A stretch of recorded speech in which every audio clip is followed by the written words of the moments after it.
মহাকাশের সেই অসীম অন্ধকার, যেখানে আলো তার পথ হারিয়ে ফেলে, যেখানে সময়ের স্রোত যেন এক মায়াবী নিস্তব্ধতায় থমকে দাঁড়িয়ে আছে, সেই রহস্যময় ভয়েড বা মহাজাগতিক শূন্যতা নিয়ে গভীরে প্রবেশের আগে আপনাকে একটি মুহূর্ত কল্পনা করতে বলি। ভাবুন, আপনি একটি উন্নত মহাকাশযানে করে আলোর চেয়েও দ্রুত গতিতে ছুটে চলছেন। জানালা দিয়ে বাইরে তাকালে সাধারণত আপনি অসংখ্য নক্ষত্র, নীহারিকা আর রঙিন গ্যালাক্সির ঝিকিমিকি দেখার কথা। কিন্তু হঠাৎ যদি এমন হয় যে মাসের পর মাস, বছরের পর বছর পার হয়ে যাচ্ছে, অথচ জানালার বাইরে নিকষ কালো অন্ধকার ছাড়া আর কিচ্ছু নেই, কোনো নক্ষত্র নেই, কোনো গ্রহ নেই, এমনকি দূর দিগন্তের কোনো গ্যালাক্সির টিমটিমে আলোটুকুও নেই, আপনি তখন প্রবেশ করেছেন মহাবিশ্বের সবচেয়ে গভীর এবং ভয়ঙ্কর রহস্যের গহ্বরে, যাকে বিজ্ঞানীরা বলেন কসমিক ভয়েড। শুরুতেই একটি কথা বলে নিতে চাই, অনেক দিন পর চ্যানেলে ভিডিও নিয়ে আসায় আমি আন্তরিকভাবে দুঃখিত। তবে আপনাদের জন্য সুখবর হলো, এখন থেকে এই চ্যানেলে নিয়মিত অডিও সিরিজের পাশাপাশি মহাকাশ ভিত্তিক দুর্দান্ত সব ভিডিও আসবে। তাই মহাবিশ্বের এমন গা ছমছমে রহস্য আর বিজ্ঞানের রোমাঞ্চকর সব তথ্য অডিও এবং ভিডিও উভয় মাধ্যমেই উপভোগ করতে এখনই আমির ইউটিউব চ্যানেলটি সাবস্ক্রাইব করে রাখুন। আপনাদের ভালোবাসা আর সমর্থনই আমাদের এই রহস্যভেদের যাত্রার মূল প্রেরণা। মহাবিশ্বের মাকড়সার জাল। আমাদের দৃশ্যমান মহাবিশ্ব আসলে একটি সুশৃঙ্খল কাঠামোর ওপর দাঁড়িয়ে আছে। একে বলা হয় কসমিক ওয়েব। টেলিস্কোপ দিয়ে অনেক দূর থেকে মহাবিশ্বকে দেখলে মনে হবে যেন এক বিশাল মাকড়সার জাল ছড়িয়ে আছে। এই জালের সুতোগুলোর মতো অংশগুলোতে অবস্থান করে কোটি কোটি গ্যালাক্সি আর ডার্ক ম্যাটার। কিন্তু এই জালের সুতোগুলোর মাঝখানে যে বিশাল হাহাকার বা ফাঁকা অংশ থাকে, তাকেই আমরা বলি ভয়েড। মহাবিশ্বের আয়তনের প্রায় ৯৫% হল এই ভয়েড। অর্থাৎ আমরা যা দেখি, গ্রহ, নক্ষত্র, নীহারিকা, তা মহাবিশ্বের একটি অতি ক্ষুদ্র অংশ মাত্র। মূল মহাবিশ্ব আসলে এক বিশাল শূন্যতার রাজত্ব। বুটস ভয়েড, মহাজাগতিক এক নরক। ভয়েডগুলোর মধ্যে সবচেয়ে কুখ্যাত এবং রহস্যময় হল বুটস ভয়েড। পৃথিবী থেকে প্রায় ৭০ কোটি আলোকবর্ষ দূরে অবস্থিত এই এলাকাটিকে বিজ্ঞানীরা ডাকেন দ্য গ্রেট নাথিং বা বিশাল কিছুই না নামে। এর ব্যাস প্রায় ৩৩ কোটি আলোকবর্ষ। এর বিশালতা এতটাই যে যদি এর মাঝখানে কেউ দাঁড়িয়ে থাকে, তবে সে চারপাশে কয়েক লক্ষ আলোকবর্ষ জুড়ে কেবল অন্ধকার ছাড়া আর কিছুই দেখবে না। সাধারণ গাণিতিক হিসাবে এই বুটস ভয়েডের ভেতরে অন্তত ২০০০ থেকে ৩০০০ গ্যালাক্সি থাকার কথা ছিল। কিন্তু অবাক করার মতো বিষয় হল, বিজ্ঞানীরা সেখানে খুঁজে পেয়েছেন মাত্র হাতে গোনা কয়েকটি গ্যালাক্সি।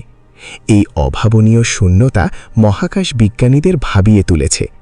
কেউ কেউ রসিকতা করে বলেন, হয়তো কোনো উন্নত এলিয়েন সভ্যতা তাদের গ্যালাক্সিগুলোকে অদৃশ্য করে রেখেছে, অথবা মহাজাগতিক কোনো এক দানব সব পদার্থ গিলে খেয়েছে। কিন্তু বিজ্ঞানের ব্যাখ্যা আরও গভীর। ভয়েডের ভেতরে সময়ের কারসাজি।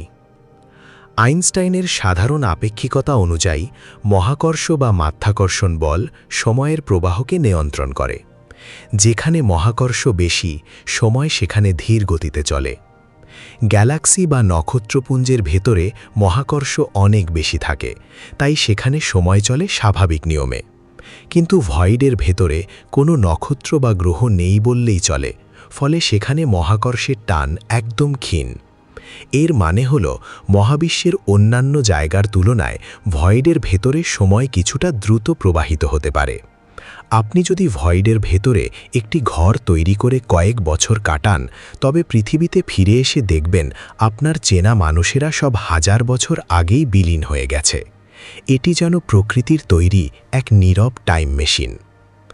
ডার্ক এনার্জির রাজত্ব। ভয়েড কি সত্যিই শূন্য? আধুনিক বিজ্ঞান বলছে না, ভয়েডগুলো আসলে ফাঁকা নয়, বরং এগুলো হলো মহাবিশ্বের সবচেয়ে শক্তিশালী এবং রহস্যময় শক্তির আধার, যার নাম ডার্ক এনার্জি। মহাবিশ্ব যে প্রতি মুহূর্তে প্রসারণের গতি বাড়িয়ে চলেছে, তার পেছনে মূল কারিগর এই ডার্ক এনার্জি। যেখানে সাধারণ পদার্থ থাকে না, সেখানে ডার্ক এনার্জি সবচেয়ে বেশি শক্তিশালী হয়। এই ভয়েডগুলো আসলে এক একটি বিশাল বেলুনের মতো কাজ করছে, যা ভেতর থেকে মহাবিশ্বকে ঠেলে বড় করছে। আমাদের আকাশগঙ্গার মতো গ্যালাক্সিগুলো এই ভয়েডের চাপে ক্রমাগত একে অপরের থেকে দূরে সরে যাচ্ছে। ভয়েডগুলো যেন মহাবিশ্বের বুক ছিঁড়ে একে প্রসারিত করার কাজে লিপ্ত। মাল্টিভার্স এবং ভয়েডের সংযোগ অন্য কোনো জগতের হাতছানি? কিছু সাহসী তাত্ত্বিক পদার্থবিজ্ঞানী মনে করেন মহাকাশের এই বিশাল ভয়েডগুলো আসলে সমান্তরাল মহাবিশ্ব বা প্যারালেল ইউনিভার্সের সাথে আমাদের মহাবিশ্বের সংঘর্ষের চিহ্ন।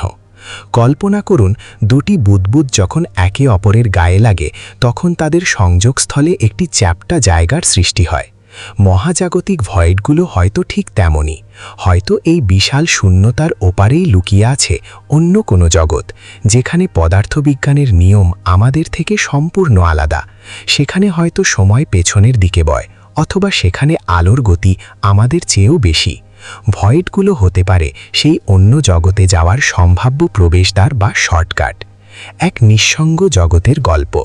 কল্পনা করুন এমন একটি নিঃসঙ্গ গ্যালাক্সির কথা যা কোনো এক ভয়েডের একদম গভীরে আটকা পড়ে আছে। সেই গ্যালাক্সির কোনো এক গ্রহে যদি প্রাণের সঞ্চার হতো, তবে তাদের কাছে মহাবিশ্বের মানে হতো কেবল অনন্ত অন্ধকার। তারা যখন রাতের বেলা আকাশের দিকে তাকাতো, তারা একটিও তারা বা গ্যালাক্সি দেখতে পেত না। তাদের ধর্মে হয়তো নক্ষত্র বলে কিছু থাকতো না, তাদের বিজ্ঞানে টেলিস্কোপের কোনো গুরুত্ব থাকতো না। তারা ভাবত এই মহাবিশ্বে তারা ছাড়া আর কিচ্ছু নেই। আমাদের জন্য যা আতঙ্ক, তাদের কাছে সেটাই হতো চিরন্তন বাস্তবতা। এই ভাবনাটি কি শিউরে ওঠার মতো নয়? মহাবিশ্বের এই বিশাল ভয়েডগুলো আমাদের তুচ্ছতাকে বারবার মনে করিয়ে দেয়। প্রতিটি ভয়েড যেন মহাকাশের এক একটি বিশাল প্রশ্নবোধক চিহ্ন। আমরা যত বেশি জানছি, ততই বুঝতে পারছি যে আমাদের জানার বাইরে এক অনন্ত অন্ধকার সাম্রাজ্য রয়ে গেছে। ভয়েড মানে কেবল স্থানের অভাব নয়, এটি আসলে মহাবিশ্বের শুরুর সময়ের সাক্ষী। বিজ্ঞানীরা এখন ভয়েডগুলো নিয়ে গভীর গবেষণা করছেন, কারণ এই শূন্যতার মাঝেই লুকিয়ে আছে ডার্ক ম্যাটার এবং ডার্ক এনার্জির আসল রহস্য। মহাবিশ্বের এই প্রতিটি ভয়েড আমাদের মনে করিয়ে দেয় যে আমরা এক বিশাল গোলকধাঁধায় বাস করছি, আর এই গোলকধাঁধার প্রতিটি বাঁক আমাদের নিয়ে যাবে নতুন এক দিগন্তে, যেখানে হয়তো আমরা আমাদের অস্তিত্বের আসল মানে খুঁজে পাব। মহাকাশ কেবল নক্ষত্রের মিলন মেলা নয়, এটি মূলত এক অসীম নিস্তব্ধতার সমুদ্র, আর সেই সমুদ্রের প্রতিটি ঢেউ হল এক একটি ভয়েড। এই যে অসীম শূন্যতা, এটি আমাদের ভয় দেখায় না, বরং অজানাকে জানার এক তীব্র নেশা ধরিয়ে দেয়, কারণ ওই নিস্তব্ধতার মাঝেই হয়তো লুকিয়ে আছে মহাবিশ্বের শেষ গন্তব্যের চাবিকাঠি।